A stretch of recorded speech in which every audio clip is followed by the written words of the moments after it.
Hello everyone. Let's talk about instructional leadership. My name is Victor. Here is an overview of what we're going to be talking about.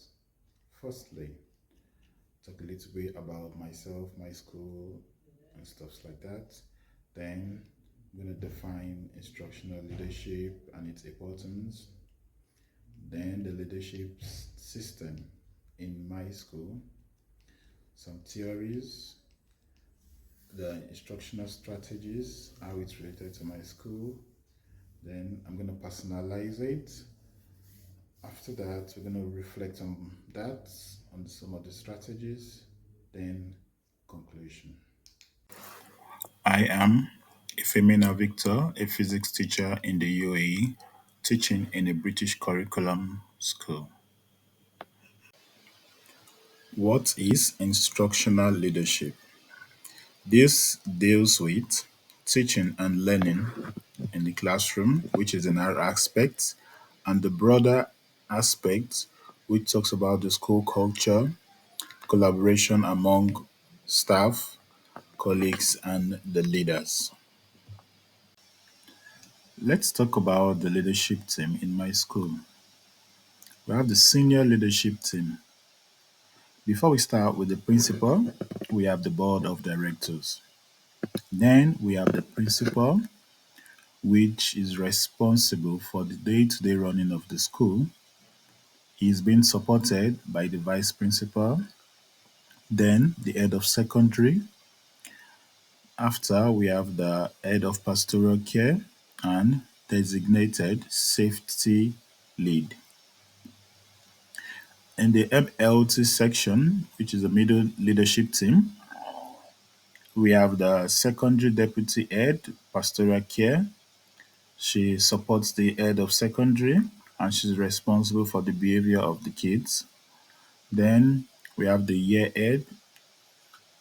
For each year, we have one year head. Then we have the subject head.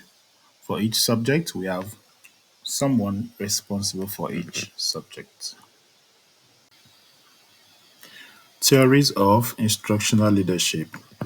I'm going to be speaking about two of these theories. The first one being distributed instructional leadership. Research shows that relying solely on the principal for instructional leadership is unrealistic.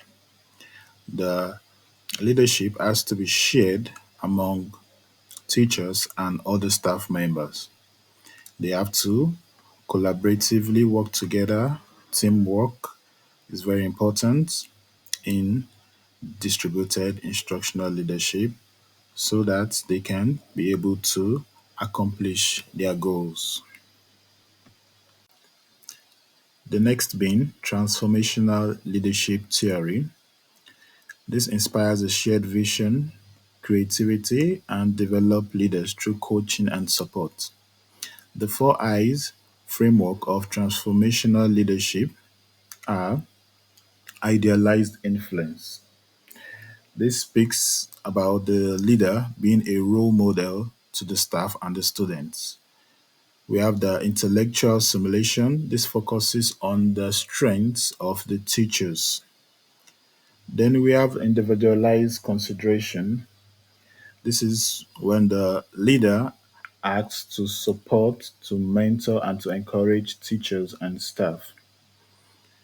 Also, inspiring motivation, where the leader try to inspire and motivate the teacher to achieve high level of teaching and learning. Instructional leadership in my organization. We have high expectation for the students. By the beginning of the term, the students should be able to predict where they should be at the end of the section. Also, we have peer observation and reflection among the teachers, whereby the teachers are observing each other and at the end of each lesson, they reflect on what went well and what's next step to improve. Then the monitoring and progress of the behavior of the students. So there must be progress among the students The student must improve. There must be an improvement. They must not depreciate. And the behavior of the students must be monitored. Also, we have to cater for the sane students and the gifted students to make sure they are well engaged.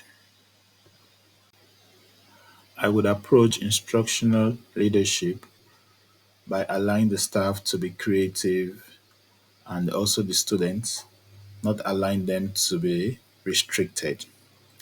Also, the student could bring in valuable ideas into the leadership team. We could harness the strengths of the staff and also coach them to become better. We could support them in any way that the staff needs any support from the leadership team. Now, let's reflect on pedagogical strategies and assessment in instructional leadership.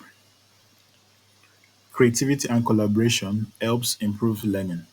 When the students are allowed to be creative, when they're allowed to work together, they would learn better. Also, when you empower the teachers, they're able to work independently without the support of any other staff. And when they come together, they can also achieve better things. This also promotes active learning in the classroom. So the learners are more active, they can do their work independently by themselves, or they can work together in group to achieve greater results. Also, feedback is necessary to be given back to the students so that they can improve, they can go to the next step of their tasks. So this improves teaching and learning outcome in the classroom. In conclusion, instructional leaders could face challenges. Staff turnover can be a challenge as the trained teachers could leave at any point in time, while some staff or teachers may be resilient to change. Solution. Solution we can bring here is the leaders can ensure that the staff are comfortable and make sure that they get adequate support. And staff will adapt gradually with the guidance from older colleagues or other more experienced colleagues. Thank you so much for listening to this presentation on instructional leadership.